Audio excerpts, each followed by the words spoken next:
Good evening friends. ನಾನಿವತ್ತು ಒಂದು ಮುಖ್ಯವಾದ ವಿಷಯದ ಬಗ್ಗೆ ಮಾತಾಡೋಕ್ಕಿಂತ ಪ್ರಯತ್ನ ಪಡ್ತಾಯಿದ್ದೀನಿ.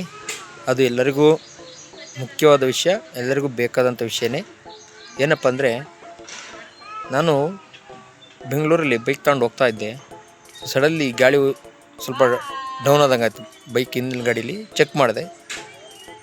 ಸೊ ಮಳೆ ಸಿಕ್ತು. ಪಂಚರ್ ಹಾಕಕ್ಕೆ ಹೋದಾಗ ಮಳೆ ಸಿಕ್ತು. ನಾನು ಆಲ್ಮೋಸ್ಟ್ ಪಂಚರ್ ಹಾಕ್ಸಿದ್ದೀನಿ. ಎಲ್ಲ ಪಂಚರ್ಲು ಕೂಡ ಮಳೆನೇ ಸಿಕ್ಕಿದೆ. ನಾರ್ಮಲ್ಲಾಗಿ ಅದು ಪಂಚರ್ ಆಗೇ ಇಲ್ಲ. ಸೊ ಯಾತಕ್ಕೋಸ್ಕರ ಬರೀ ಮಳೆನೇ ಸಿಗ್ತದೆ ಗೊತ್ತಾಗ್ತಾಯಿಲ್ಲ, ಯಾರು ಹಾಕ್ತಿದ್ರೆ ಅಂತಲೂ ಗೊತ್ತಾಗ್ತಾಯಿಲ್ಲ. ಸೊ ಮಳೆನ ದಯವಿಟ್ಟು ಯಾರು ಹಾಕಬೇಡಿ. ಆ ಮಳೆಯಿಂದ ಎಲ್ಲರಿಗೂ ಪ್ರಾಬ್ಲಮ್ ಆಗ್ತಾಯಿದೆ ಹೊರತು ಯಾರಿಗೂ ಸೊಲ್ಯೂಷನ್ ಸಿಗ್ತಾಯಿಲ್ಲ. ಪಂಚರ್ ಹಾಕೋರಿಗೆ 1-2ರಿಂದ ಪಂಚರ್ ದುಡ್ಡು ಸಿಗ್ಬೋದು, ಬಟ್ ಅದರಿಂದ ಸುಮಾರು ಪ್ರಾಬ್ಲಮ್ ಆಗ್ತಾ ಅನ್ನೋದು ಎಲ್ಲರಿಗೂ ಗೊತ್ತಿರುತ್ತೆ. ಅವರು ಕೂಡ ಗಾಡಿಗಳು ಓಡಿಸ್ತಾ ಇರ್ತಾರೆ, ಅವರಿಗೂ ಪ್ರಾಬ್ಲಮ್ ಆಗ್ತಿರುತ್ತೆ. ಬಟ್ ಮಳೆ ಯಾರು ಹಾಕ್ತಿದ್ದಾರೆ, ಏನು ಆಗ್ತದೆ ಒಂದು ಗೊತ್ತಿಲ್ಲ. ದಯವಿಟ್ಟು ಮಳೆ ಈ ಥರ ಯಾರು ಹಾಕೋಕ್ಕೆ ಹೋಗ್ಬೇಡಿ ರೋಡಲ್ಲಿ. ದಯವಿಟ್ಟು ನಾನು ನಿಮ್ಮ ಹತ್ರ ಇದನ್ನು ಒಂದು ರಿಕ್ವೆಸ್ಟ್ ಅಂತ ಕೇಳ್ಕೊಳ್ತಾ ಇದ್ದೀನಿ. ಧನ್ಯವಾದಗಳು. ಯಾರು ಈ ಥರ ಮಾಡೋಕ್ಕೋಗ್ಬೇಡಿ.